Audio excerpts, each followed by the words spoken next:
शिलापट का अनावरण और श्री काशी विश्वनाथ धाम राष्ट्र को समर्पित। साथ ही मैं माननीय प्रधानमंत्री जी से अनुरोध करूंगी कि आज के इस ऐतिहासिक समारोह में अपने हृदय के उद्गार व्यक्त करें।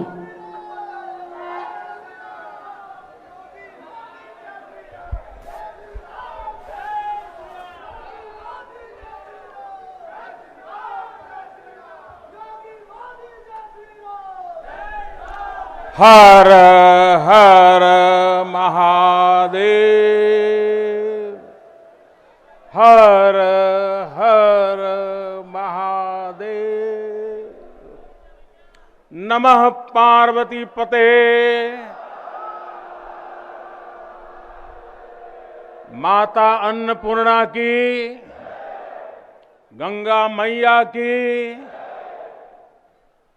इस ऐतिहासिक आयोजन में उपस्थित उत्तर प्रदेश की राज्यपाल श्रीमती आनंदीबेन पटेल, उत्तर प्रदेश के मुख्यमंत्री कर्मयोगी श्री योगी आदित्यनाथ जी,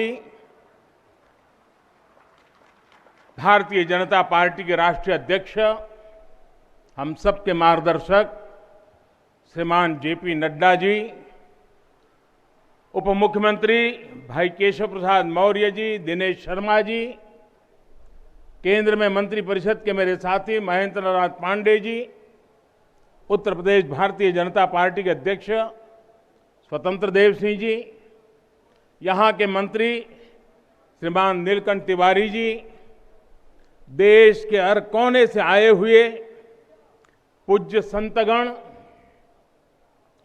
और मेरे प्यारे काशीवासी।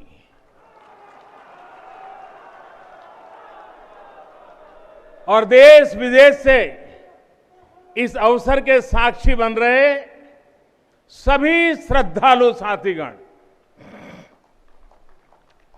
काशी के सभी बंधुओं के साथ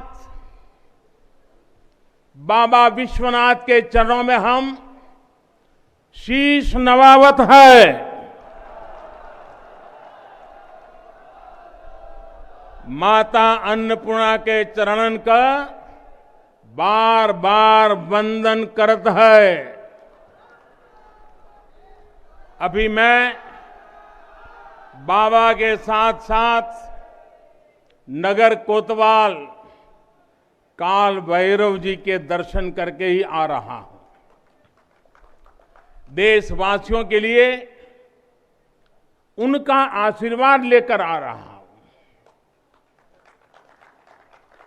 काशी में कुछ भी खास हो, कुछ भी नया हो, तो सबसे पहले उनसे पूछना आवश्यक है। मैं काशी के कोतवाल के चरणों में भी प्रणाम करता हूं। गंगा तरंग रमणीय जटा कलापम, गौरी निरंतर विभूषित वाम भागम, नारायण प्रिय मनंग मदापहारम, वाराणसी पुरपतिम भज विश्वनाथम।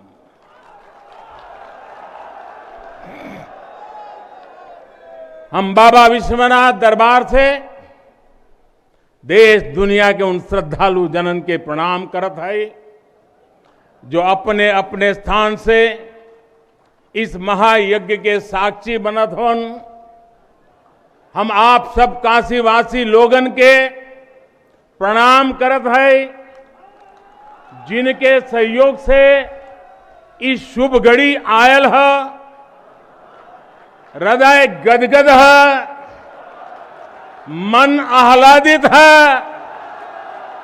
आप सब लोगन के बहुत बहुत बधाई है।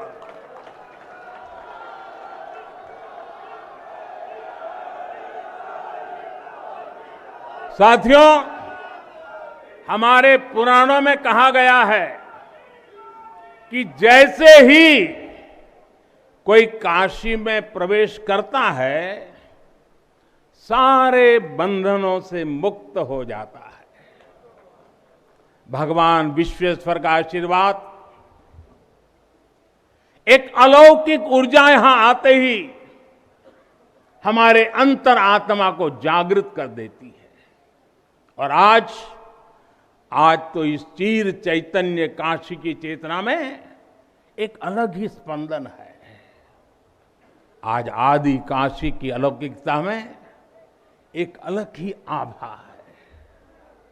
आज शाश्वत बनारस के संकल्पों में एक अलग ही सामर्थ्य दिख रहा है। हमने शास्त्रों में सुना है, जब भी कोई पुण्य अवसर होता है तो सारे तीर्थ, सारी देवीय शक्तियां बनारस में बाबा के पास उपस्थित हो जाती है। कुछ वैसा ही अनुभव आज मुझे बाबा के दरबार में आकर हो रहा है। ऐसा लग रहा है कि हमारा पूरा चेतन ब्रह्मांड इससे जुड़ा हुआ है। वैसे तो अपनी माया का विस्तार बाबा ही जाने,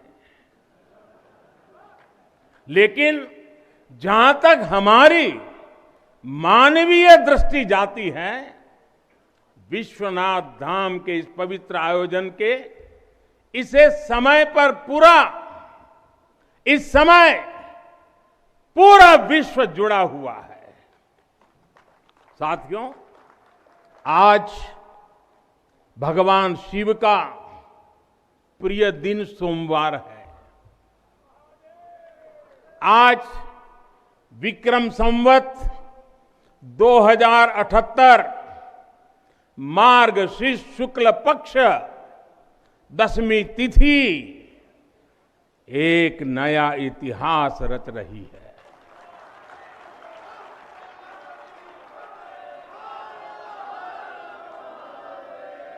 और हमारा सौभाग्य है कि हम इस तिथि के साक्षी बन रहे हैं। आज विश्वनाथ धाम अकल्पनीय अनंत ऊर्जा से भरा हुआ है। उसका वैभव विस्तार ले रहा है। इसकी विशेषता आसमान छू रही है। यहां आसपास जो अनेक प्राचीन मंदिर लुप्त हो गए थे, उन्हें भी पुनः स्थापित किया जा चुका है।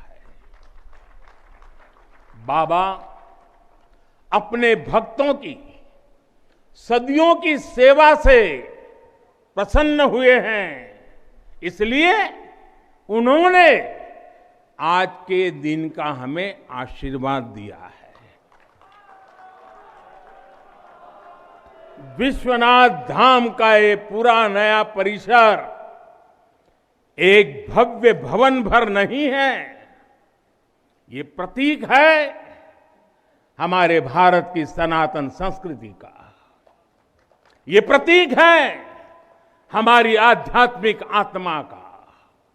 ये प्रतीक है भारत की प्राचीनता का, परंपराओं का, भारत की ऊर्जा का, गतिशीलता का।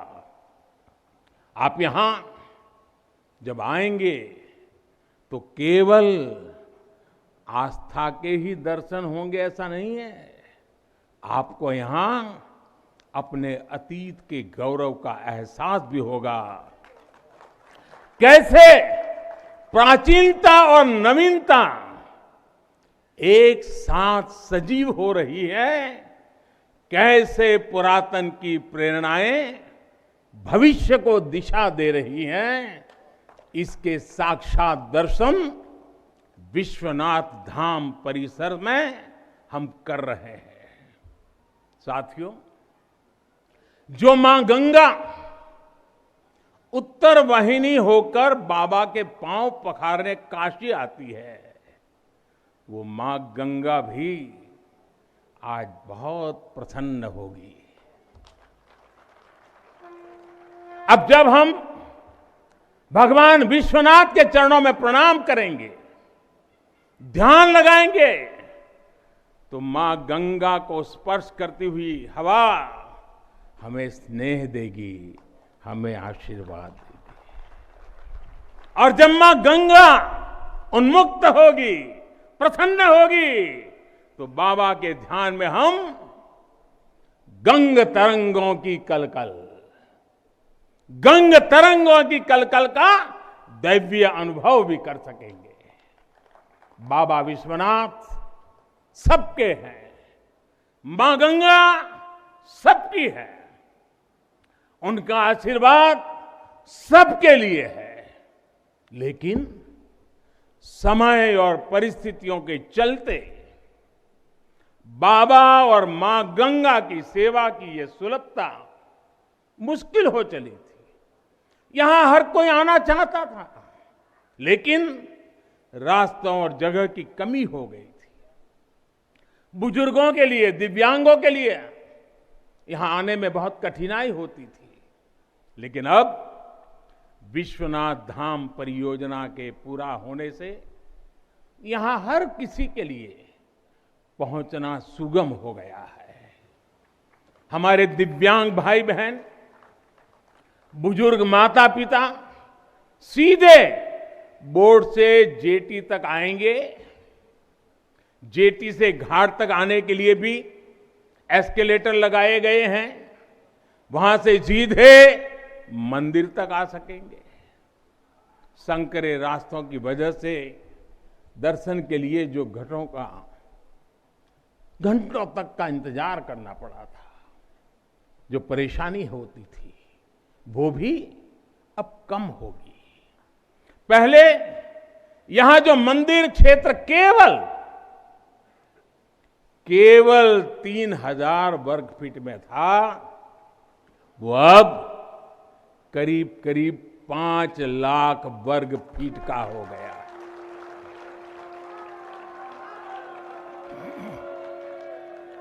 अब मंदिर और मंदिर परिसर में 50, 60, 70 हजार श्रद्धालु आ सकते हैं। यानी पहले मां गंगा का दर्शन स्नान और वहां से सीधे विश्वनाथ धाम, यही तो है। हर हर महादेव। साथियों, जब मैं बनारस आया था तो एक विश्वास लेकर आया था। विश्वास अपने से ज्यादा बनारस के लोगों पर था, आप पर था।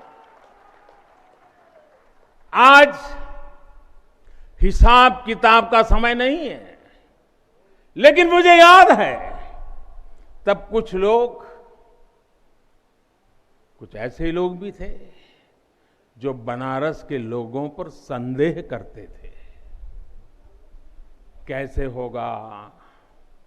होगा ही नहीं, यहां तो ऐसे ही चलता है। ये मोदी जी जैसे बहुत आके गए। मुझे आश्चर्य होता था कि बनारस के लिए ऐसी ही धारणाएं बना ली गई थी, ऐसे तर्क दिए जाने लगे थे। ये जड़ता बनारस की नहीं थी, हो भी नहीं सकती थी। थोड़ी बहुत राजनीति थी, थोड़ा बहुत कुछ लोगों का निजी स्वार्थ, इसलिए बनारस पर आरोप लगाए जा रहे थे। लेकिन काशी तो काशी है, काशी तो अविनाशी है। काशी में एक ही सरकार है,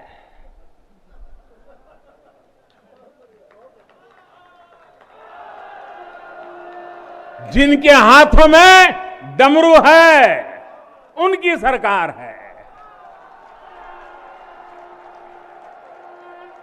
जहां गंगा अपनी धारा बदलकर बहती हो, उस काशी को भला कौन रोक सकता है। काशी खंड में भगवान शंकर ने खुद कहा है, विना मम प्रसादम वै कह काशी प्रति प्रद्युत्तते। अर्थात बिना मेरी प्रसन्नता के काशी में कौन आ सकता है, कौन इसका सेवन कर सकता है। काशी में महादेव की इच्छा के बिना न कोई आता है और न यहां उनकी इच्छा के बिना कुछ होता है। यहां जो कुछ होता है महादेव की इच्छा से होता है। ये जो कुछ भी हुआ है महादेव ने ही किया है।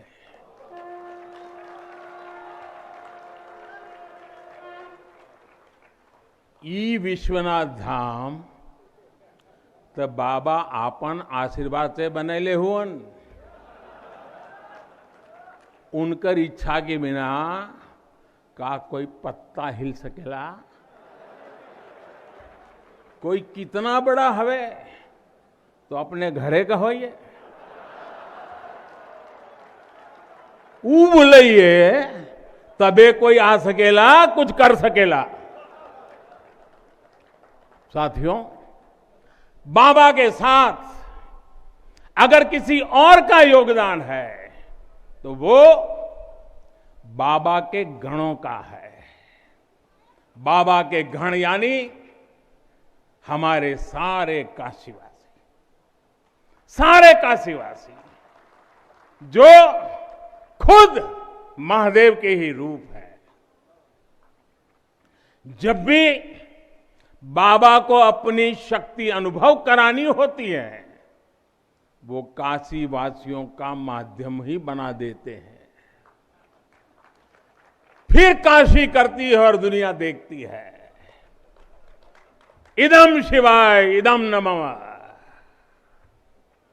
इदम शिवाय इदम नमः।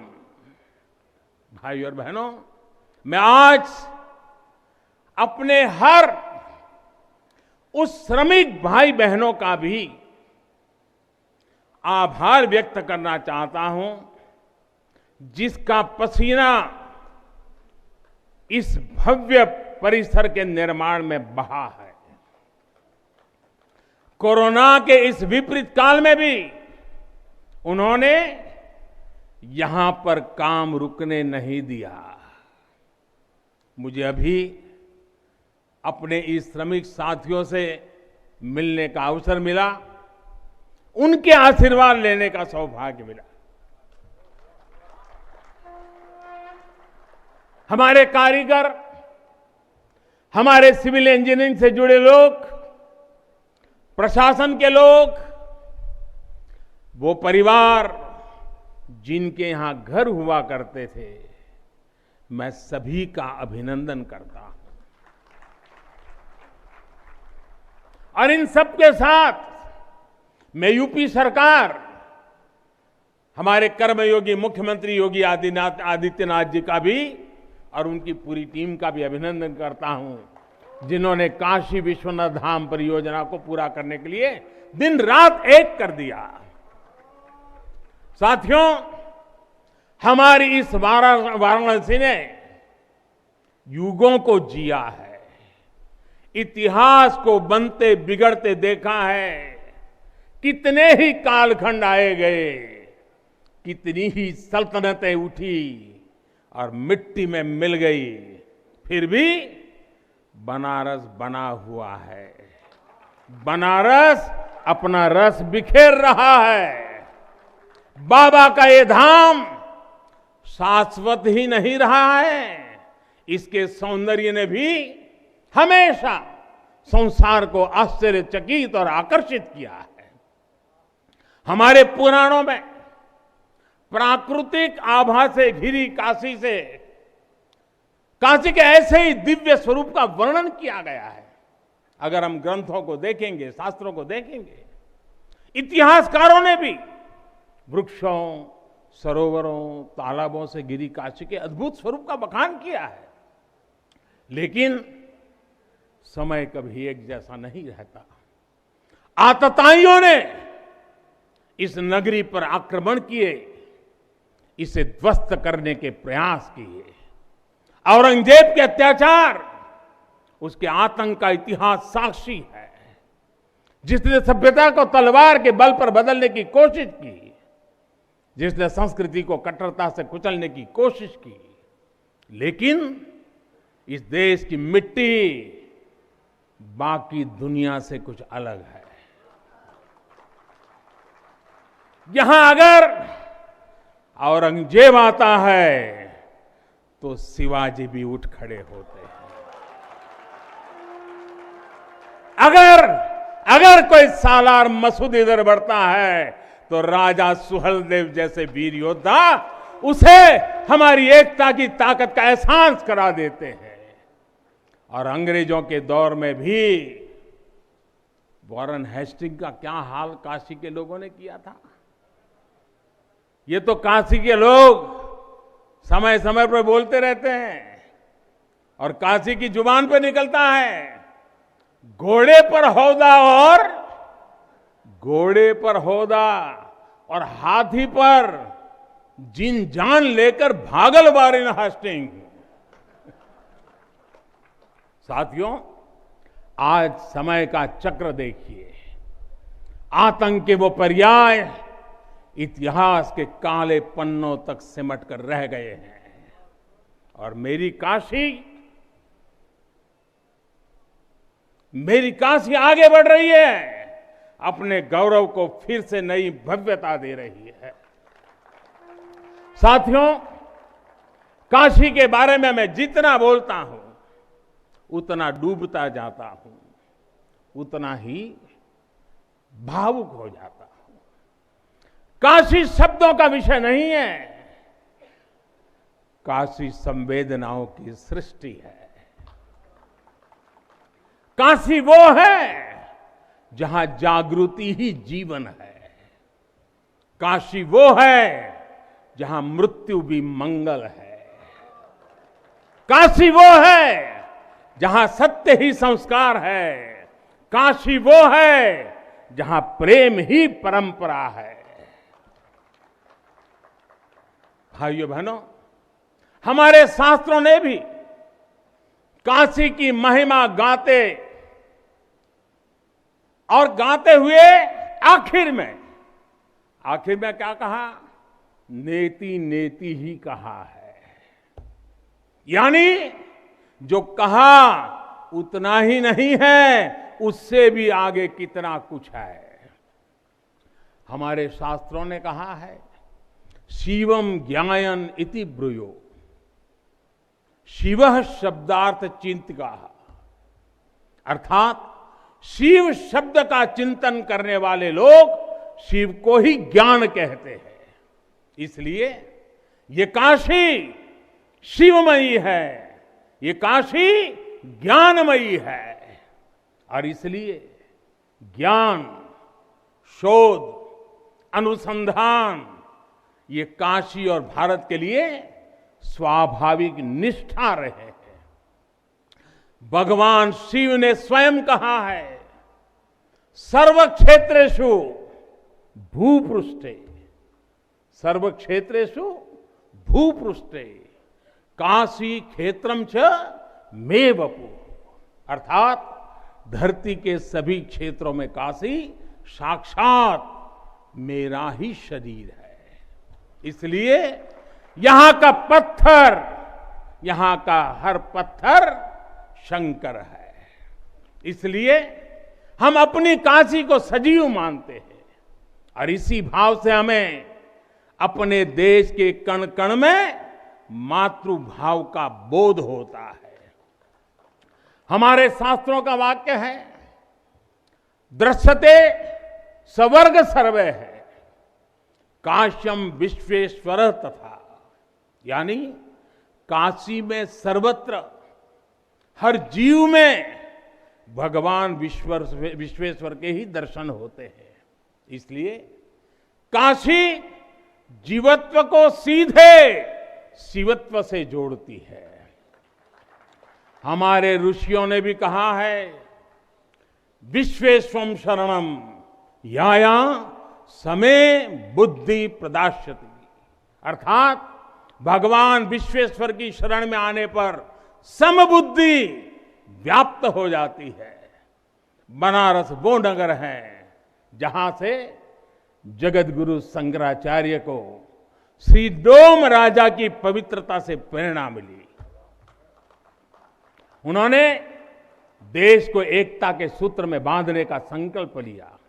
ये वो जगह है जहां भगवान शंकर की प्रेरणा से गोस्वामी तुलसीदास जी ने रामचरितमानस जैसी अलौकिक रचना की। यहीं की धरती सारनाथ में भगवान बुद्ध का बोध संसार के लिए प्रकट हुआ। समाज सुधार के लिए कबीरदास जैसे मनीषी यहां प्रकट हुए।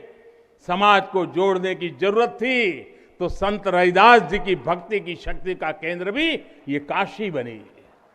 ये काशी अहिंसा और तप की प्रतिमूर्ति 4 जैन तीर्थंकरों की धरती है।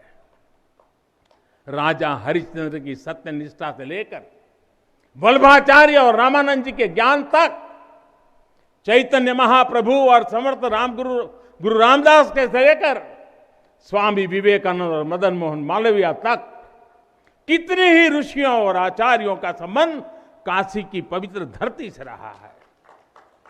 छत्रपति शिवाजी महाराज ने यहां प्रेरणा पाई। रानी लक्ष्मीबाई से लेकर चंद्रशेखर आजाद तक कितने ही सेनानियों की कर्मभूमि जन्मभूमि काशी रही है। भारतेंदु हरिश्चंद्र, जयशंकर प्रसाद, मुंशी प्रेमचंद, पंडित रविशंकर और बिस्मिल्लाह खान जैसी प्रतिभाएं इस स्मरण को कहां तक लेते जाएं, कितना कहते जाएं, भंडार भरा पड़ा है। जिस तरह काशी अनंत है वैसे ही काशी का योगदान भी अनंत है।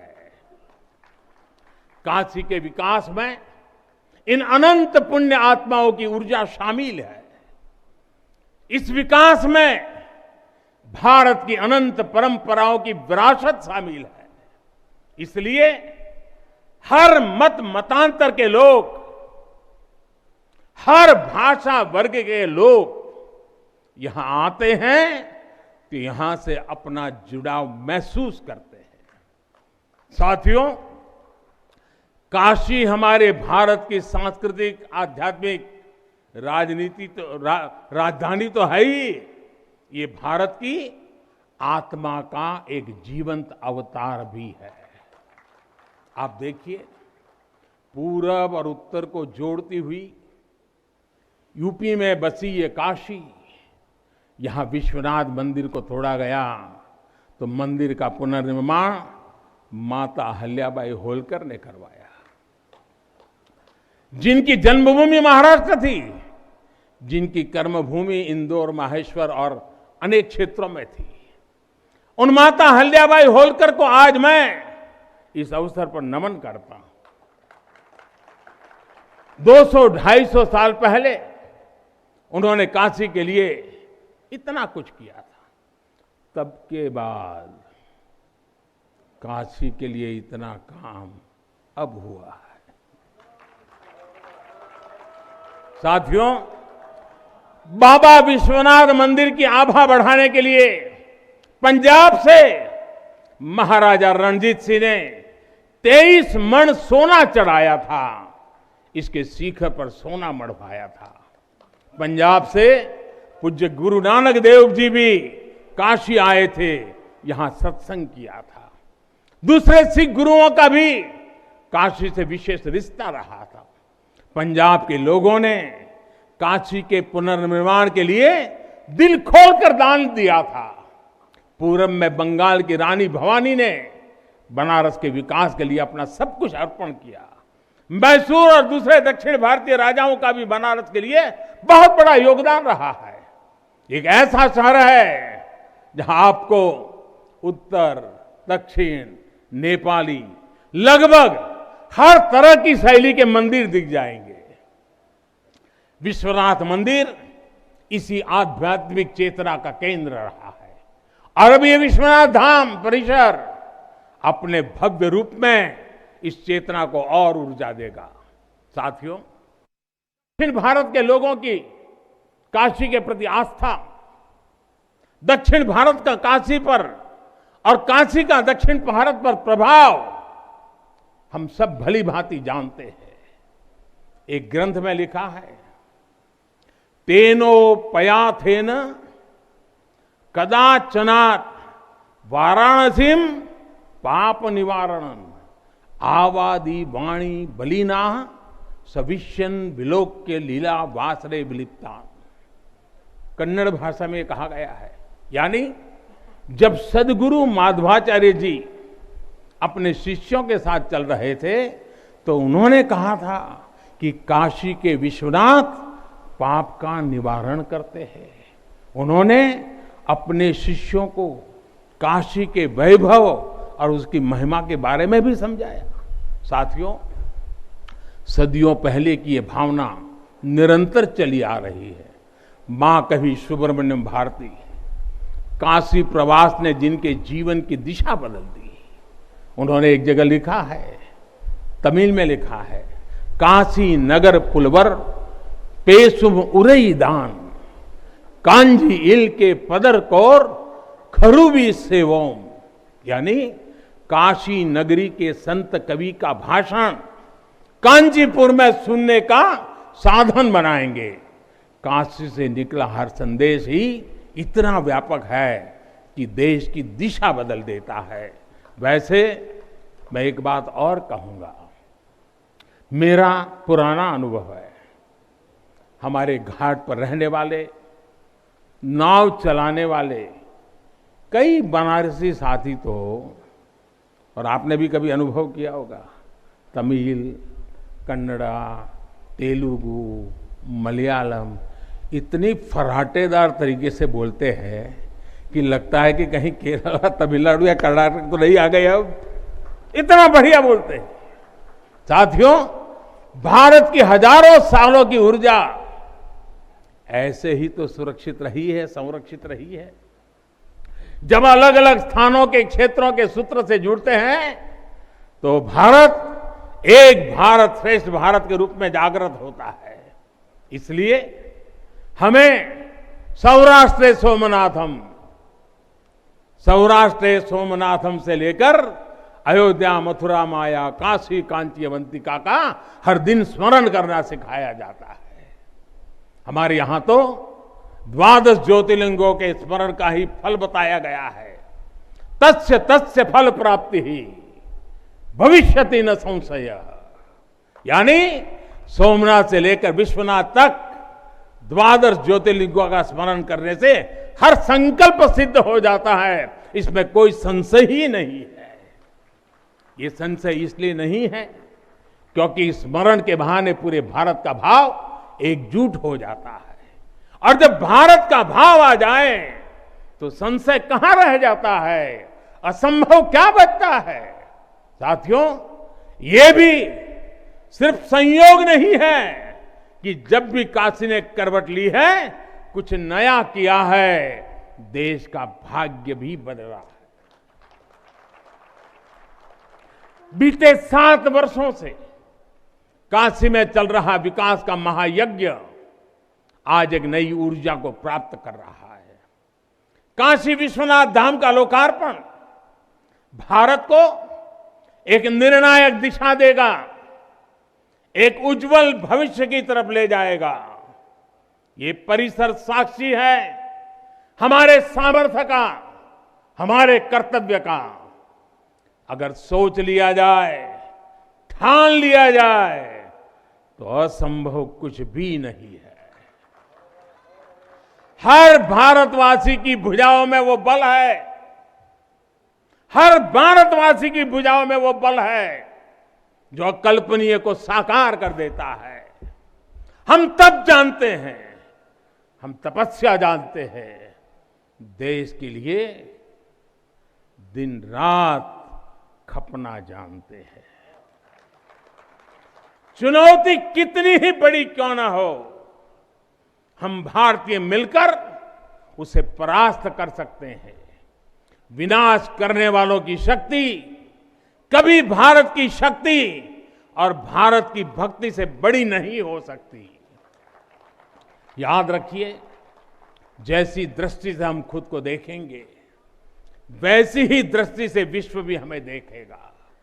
मुझे खुशी है कि सदियों की गुलामी ने हम पर जो प्रभाव डाला था, जिस हीन भावना से भारत को भर दिया गया था, अब आज का भारत उससे बाहर निकल रहा है। आज का भारत सिर्फ सोमनाथ मंदिर का सौंदर्यीकरण ही नहीं करता, बल्कि समंदर में हजारों किलोमीटर ऑप्टिकल फाइबर भी बिछा रहा है।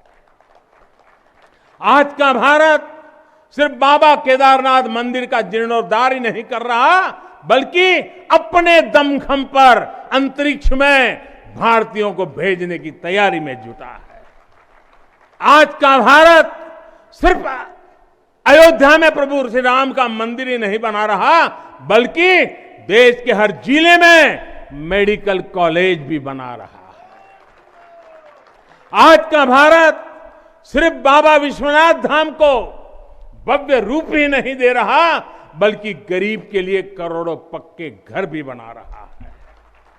साथियों, नए भारत में अपनी संस्कृति का गर्व भी है और अपने सामर्थ्य पर उतना ही भरोसा भी है। नए भारत में विरासत भी है और विकास भी है।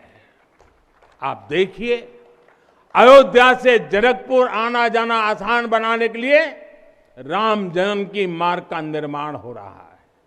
आज भगवान राम से जुड़े स्थानों को रामायण सर्किट से जोड़ा जा रहा है और साथ ही रामायण ट्रेन चलाई जा रही है। बुद्ध सर्किट पर ही काम हो रहा है, तो साथ ही कुशीनगर में इंटरनेशनल एयरपोर्ट भी बनाया गया है। करतारपुर साहिब कॉरिडोर का निर्माण किया गया है, तो वहीं हेमकुंड साहिब जी के दर्शन आसान बनाने के लिए रोपवे बनाने की भी तैयारी है। उत्तराखंड में 4 धाम सड़क महापरियोजना पर भी तेजी से काम जारी है। भगवान विट्ठल के करोड़ों भक्तों के आशीर्वाद से श्री संत ज्ञानेश्वर महाराज पालकी मार्ग और संत तुकाराम महाराज पालकी मार्ग का भी काम अभी कुछ हफ्ते पहले शुरू हो चुका है।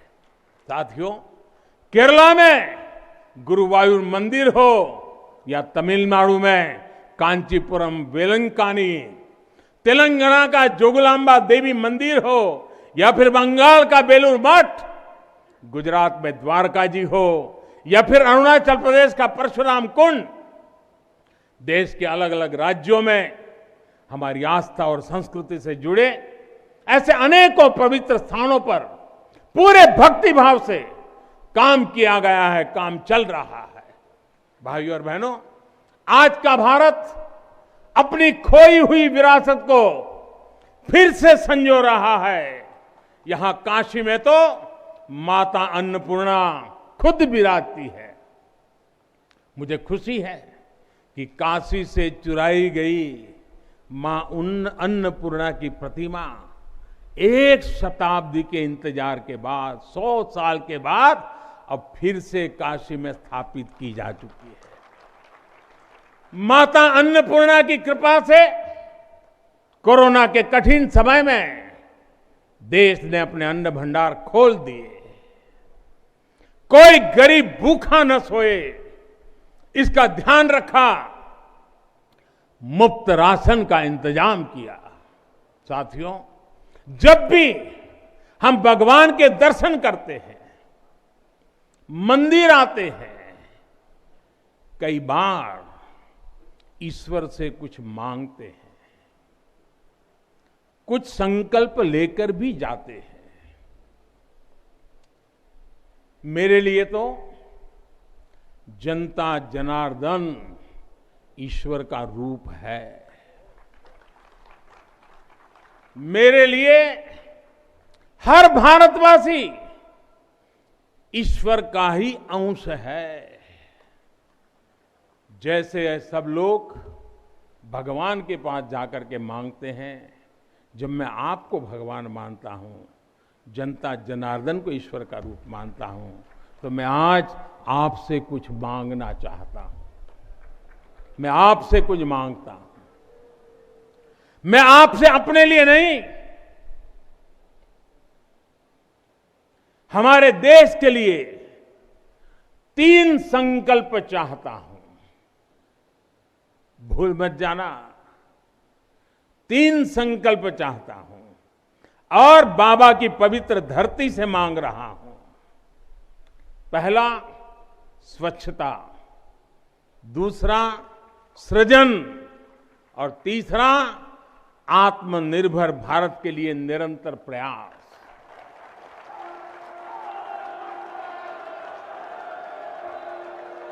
स्वच्छता जीवन शैली होती है, स्वच्छता अनुशासन होती है। ये अपने साथ कर्तव्यों की एक बहुत बड़ी श्रृंखला लेकर आती है। भारत चाहे जितना ही विकास करे, स्वच्छ नहीं रहेगा तो हमारे लिए आगे बढ़ पाना मुश्किल होगा। इस दिशा में हमने बहुत कुछ किया है, लेकिन हमें अपने प्रयासों को और बढ़ाने होंगे। कर्तव्य की भावना से भरा आपका एक छोटा सा प्रयास देश की बहुत मदद करेगा। यहां बनारस में भी, शहर में, घाटों पर स्वच्छता को हमें एक नए स्तर पर लेकर जाना है। गंगा जी की स्वच्छता के लिए उत्तराखंड से लेकर बंगाल तक कितने ही प्रयास चल रहे हैं। नमामि गंगे अभियान की सफलता बनी रहे, इसके लिए हमें सजग होकर काम करते रहना होगा। साथियों, गुलामी के लंबे कालखंड में हम भारतीयों का आत्मविश्वास ऐसा तोड़ा कि हम अपने ही सृजन पर विश्वास खो बैठे। आज हजारों वर्ष पुरानी इस काशी से मैं हर देशवासी का आह्वान करता हूं,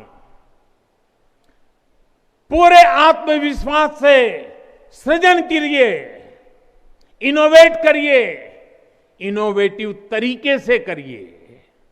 जब भारत का युवा कोरोना के इस मुश्किल काल में सैकड़ों स्टार्टअप बना सकता है, इतनी चुनौतियों के बीच 40 से ज्यादा यूनिकॉर्न बना सकता है, वो भी ये दिखाता है कुछ भी कर सकता है। आप सोचिए, एक यूनिकॉर्न यानी स्टार्टअप करीब करीब 7 हजार करोड़ रुपए से भी ज्यादा का है और पिछले 1-1.5 साल में बना है। इतने कम समय में यह अभूतपूर्व है। हर भारतवासी जहां भी है, जिस भी क्षेत्र में है, देश के लिए कुछ नया करने का प्रयास करेगा, तभी नए मार्ग मिलेंगे, नए मार्ग बनेंगे और हर नई मंजिल पाकर रहेंगे। भाइयों और बहनों, तीसरा एक संकल्प जो आज हमें लेना है वो है आत्मनिर्भर भारत के लिए अपने प्रयास बढ़ाने का।